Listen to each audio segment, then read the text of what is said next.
एक व्यक्ति जो है अपनी यात्रा के एक भाग 80 किलोमीटर प्रति घंटा की रफ्तार से 120 किलोमीटर जाता है और अगले 100 किलोमीटर की यात्रा क्या करता है 40 किलोमीटर प्रति घंटा की रफ्तार से जाता है और 75 किलोमीटर प्रति घंटा की चाल से वो प्रारंभिक स्थान पर वापस भी आता है। तो आपको बताना है कि पूरी यात्रा का एवरेज स्पीड उसका क्या रहा है, यानी कि औसत चाल क्या रहा है।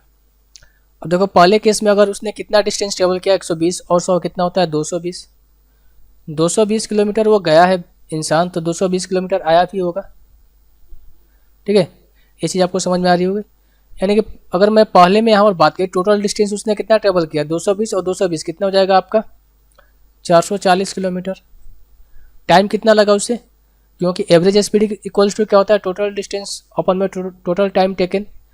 तो यहाँ पर अगर पहले में इसमें बात करूँ तो यहाँ पर टाइम कितना ले रहा है उसने 4 दूनी 8 और 36 12 यानी कि 3/2।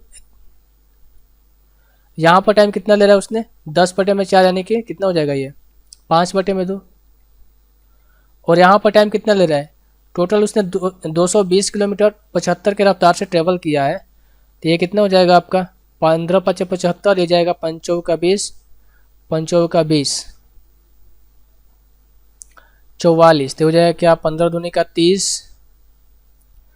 और इसको 3 मान लेते हैं 15 3 45, इसको 3 ही मान लेते हैं। ठीक है, क्योंकि ऑप्शन भी दूर दूर है तो इसको 3 मान लेते हैं। यहाँ पर कितना हो जाएगा आपका 2.5 हो जाएगा और यहाँ पर हो जाएगा 1.5।